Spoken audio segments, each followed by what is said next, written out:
세상에 지혜로운 사람들이 참 많은 것 같아도 막상 지혜로운 사람은 그리 많지 않습니다. 지혜자의 대명사 같은 솔로몬 왕도 그의 인생을 끝내는 지혜롭게 살지 못했습니다. 그의 말년에 기록한 전도서는 헛되다고 하는 말을 연발합니다. 가장 지혜롭게 사는 사람에 대한 해답이 있습니까? 잠언서 9장 10절입니다. 여호와를 경외하는 것이 지혜의 근본이요 거룩하신 자를 아는 것이 명철이니라. 오늘 본문은 다윗이 자기 인생에 대해 회한을 안고 돌이켜서 자기 인생을 반추하는 장면이 본문입니다. 오늘 말씀을 통해 사랑하는 여러분도 인생을 다시 한번 생각할 수 있는 지혜를 구하는 시간이 되기를 축복합니다. 1절에 다윗이 결심합니다. 내가 말하기를 나의 행위를 조심하여 내 혀로 범죄하지 아니하리니 악인이 내 앞에 있을 때에 내가 내 입에 재갈을 먹이리라 하였도다. 다윗은 결심합니다. 내 입에 자갈을 물리리라. 지금 다윗은 병중에 있습니다. 10절에 자신의 병에 대해서 주의 손이 치심으로 내가 쇠망하였다. 주님이 나를 만지심으로 내가 쇠망했다고 고백하고 있습니다. 병이 생기는 원인이 다 그런 것은 아니지만 많은 경우 자신의 죄에 대한 결과라는 사실을 성경이 말씀합니다. 다윗은 믿음의 사람입니다. 그리고 하나님의 마음에 합한 사람 다윗이기도 합니다. 그런 다윗이 하나님 앞에서 자기 인생이 허망하였다고 고백하고 자기 입에 재갈을 물리며 하나님 앞에서 범죄하지 않겠다고 결단합니다. 여호와 하나님의 뜻대로 살지 않는 것이 죄이고 하나님과의 약속을 지키지 않는 것이 가장 큰 죄입니다. 그리고 하나님과의 관계에서 이탈된 것은 심판이 따라온다는 것을 오늘 성경이 우리에게 교훈합니다. 본문에 다윗의 병든 것을 우매한 자들이 뒤에서 흉을 보고 욕을 할 때도 다윗은 입으로 범죄하지 않으리라. 그래서 입에 재갈을 물리겠다고 결심합니다. 혹 병이 죄의 결과라고 해도 다 그런 것은 아닙니다. 그리고 더군다나 다른 사람의 병으로 고생하는데 그것이 죄의 결과라고 뒤에서 흉을 잡는 것은 그리스도인으로서는 해서는 결단코 안 되는 조심스러운 일입니다. 욥의 친구들처럼 욥을 위로하러 왔으나 결국은 정죄하는 그런 어리석은 죄를 범하지 않기를 바랍니다. 내가 다만 병들었을 때 자신을 스스로 돌아보면서 하나님의 말씀 앞에 무릎을 꿇는 것, 그것이 옳은 태도입니다. 11절입니다. 주께서 죄악을 책망하사 사람을 징계하실 때에 그 영화를 좀먹음은 같이 소멸하게 하시니 참으로 인생이란 모두 헛될 뿐입니다. 그렇게 고백합니다. 하나님이 징계하시면 사람은 정말 아무것도 아닌 존재일 수밖에 없습니다. 그럴 때 회개치 않고 겸손하지 않는다면 그야말로 어리석은 사람이고 지혜롭지 못한 사람입니다. 자신이 당하는 모든 고통이 우연히 생긴 것이 아니라 우리가 하나님 앞에 바로 서게 하기 위하여 하나님의 섭리라는 사실을 깨닫는 지혜자들이 되기를 원합니다. 13절에 다윗이 기도합니다. 주는 나를 용서하사 내가 떠나 없어지기 전에 나의 건강을 회복시키소서. 인생의 어려움을 주시는 것이 하나님의 뜻인데 그 하나님은 우리들로 하여금 하나님께로 돌아오도록, 우리의 신앙이 회복되도록 하나님이 우리를 만지신다고 말씀하시는 것입니다. 그럴 때 우리의 입술은 언제나 재갈을 물린 자처럼 무거워야 하고 다른 사람을 정죄하지 말아야 하며 지혜자의 하나님께 구하는 은혜의 성도들이 되기를 원합니다. 인생은 허무입니다. 우리가 사는 이 땅이 영구하고 마치 세상의 주인인 것처럼 행세하는 우리들은 금방 떠날 수밖에 없는 존재들입니다. 그런 인간이 영원하신 하나님 앞에서 얼마나 초라한 존재들입니까?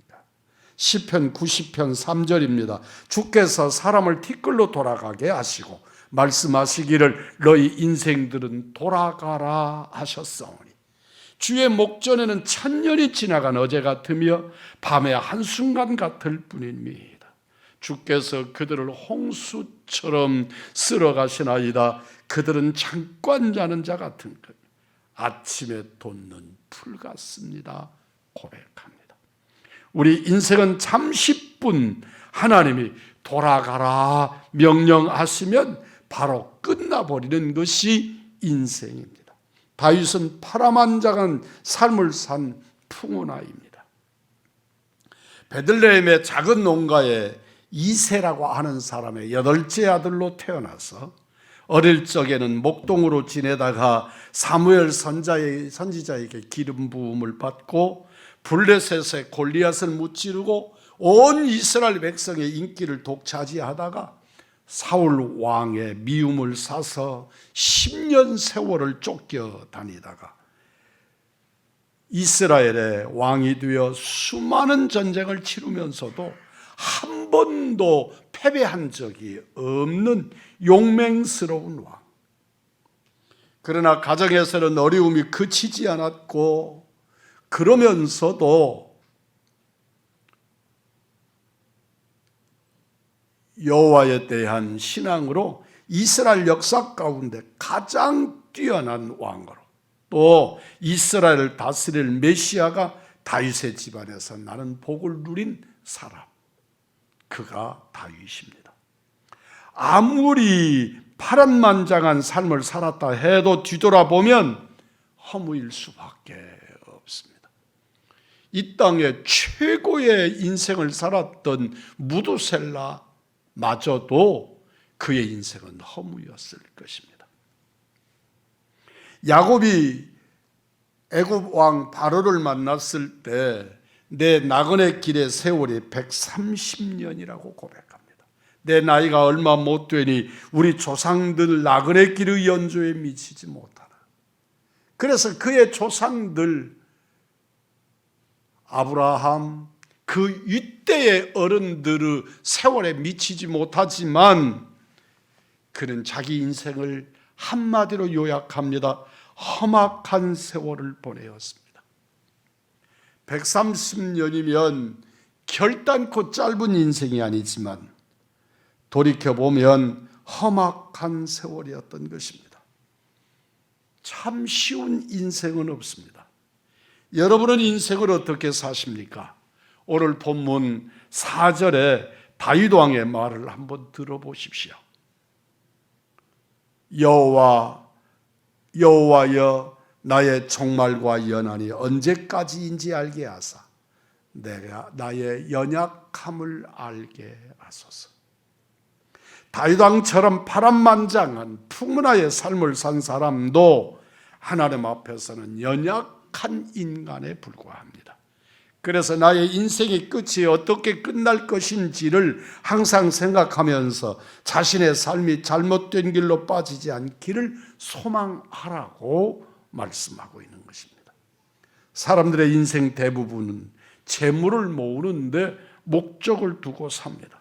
6절입니다. 진실로 각 사람은 그림자같이 다니고 헛된 일로 소란하며 재물을 쌓으나 누가 거둘는지 알지 못합니다. 며칠 전에 이명박 대통령이 사면 복권된 모습을 보았습니다. 그가 한 나라의 대통령이었으나 재물, 그 엄청난 재물을 가진 사람임에도 그것에 연연함을 끊지 못하다가 결국은 대통령을 지내신 어른이 감옥에 가서 참 긴 세월 4년여 동안에 머물러 있다가 복권되어 나타나는 것을 보면서 인생이 참 허망하다. 이제는 뇌세한 몸을 가지고 국민 앞에 서서 사죄한다고 고백하는 모습을 보았습니다. 헛된 일에 분요하고 명예를 쌓고 권세를 누리고 재물을 모으고 그것이 인생의 전부이지만 그럼에도 불구하고 헛된 일에 재물 쌓는 것이 대부분의 삶이지만 성경은 말씀합니다. 그 결론이 누구의 것이 될지 너는 알지 못한다는 것입니다.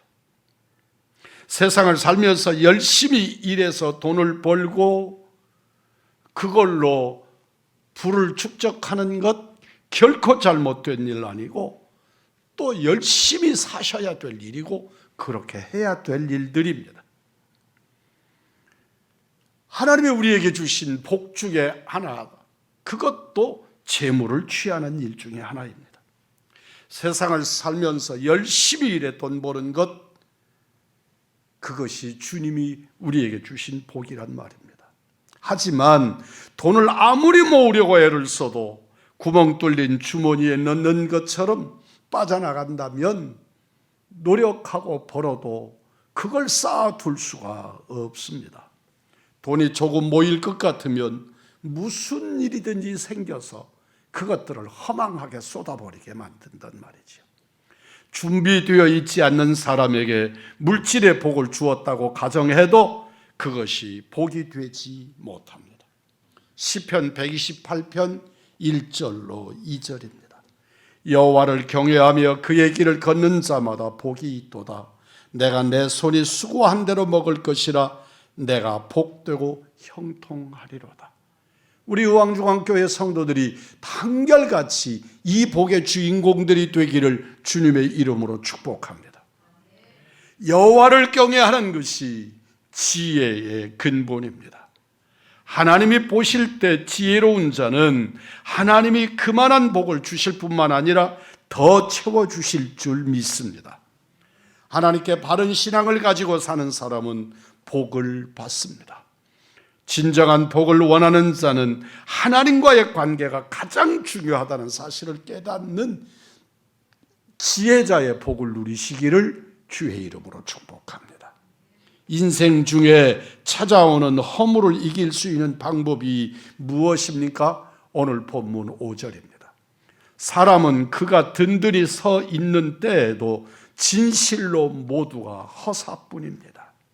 사람이 세상을 다 정복하면 그 사람이 가장 행복한 사람입니까? 얼마 전에 워털루라고 하는 영화를 보았습니다. 세계 4대 영웅 중에 한 사람이라 일컫는 나폴레옹과 영국 육군 원수 웰링턴 공작이 전투를 벌이는 그들의 심경을 아주 자세하게 묘사하고 있었습니다. 결국 프랑스의 황제 나폴레옹은 이 워털루 전투에서 패배하고 세인트 헬레나 섬으로 유배를 가게 됩니다. 인생 중에 든든히 섰다고 생각할 때가 있을 수 있지만 그것도 잠시뿐이라고 성경은 말씀합니다. 그가 프랑스의 황제로 세계의 4대 영웅이라 일컫는 사람이지만 한순간에 무너지고 그는 세인트 헬레나로 유배자가 되는 신세가 됩니다. 그리고 그 섬에서 탈출하는 일을 행하지만 그 이상은 재기하지 못합니다. 누가복음의 탕자의 비유에 둘째 아들이 아버지께 받은 유산을 가지고 먼 나라에 가서 허랑방탕하며 살다가 모든 것을 잃고 거지가 되어져 집으로 돌아옵니다. 어쩌면 우리 인생도 하나님이 주신 각자의 분깃으로 사는데 인생을 허랑방탕하게 살다가 아버지 집으로 돌아갈 때 아무것도 없이 거지의 모습으로 돌아갈 수 있다는 사실을 우리는 알아야 합니다. 저는 이 말씀을 준비하면서 전혀 성경 속에서 깨닫지 못하던 것을 한번 깨닫는 은혜를 누렸습니다. 만약에 이 둘째 아들이 성경의 말씀대로 그때 그 시절에 돌아왔으니까 그렇게 은혜를 입는 아들이 되었지만, 만약에 조금 늦어서 아버지가 돌아가시고 형이 주인이 되어 있을 때 그 집으로 돌아왔다라면 지금 돌아온 동생을 아주 속상해하고 기분 나빠하는 이 큰 형이 맞이하게 되었다면 어찌 되었을까? 고린도후서 5장 1절입니다. 만일 땅에 있는 우리의 장막집이 무너지면 하나님께서 지으신 집 곧 손으로 지은 것이 아니요 하늘에 있는 영원한 집이 우리에게 있는 줄 아느니라. 사랑하는 성도 여러분, 성경은 이 세상이 끝이 아니라고 수없이 말씀합니다. 여러분은 이 세상이 전부라고, 이 세상에게 우리의 소망, 전부를 걸고 사십니까? 영원한 나라에 소망을 두고 사시는 우리 믿음의 식구들, 특별히 우리 의왕중앙 식구들 되기를 소망합니다. 사실 세상에서의 자랑은 그때뿐입니다. 가장 중요한 것은 영원한 생명입니다. 5절에 나의 일생이 주 앞에 없는 것 같사오니 라고 하는 말씀을 잊지 않고 기억하시기를 바랍니다. 이 짧은 인생에 모든 것을 거시겠습니까? 소망을 이 땅에 두고 사는 사람은 진실로 어리석은 사람입니다.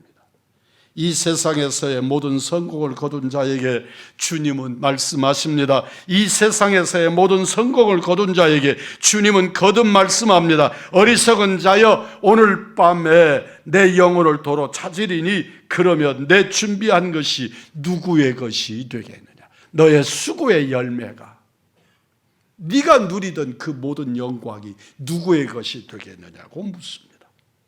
성경에는 영원한 세계의 소망을 두고 살아간 사람들이 있습니다. 그리고 성경에 기록되지 않았지만 영원한 세계를 바라보고 살아간 믿음의 선배들이 있습니다.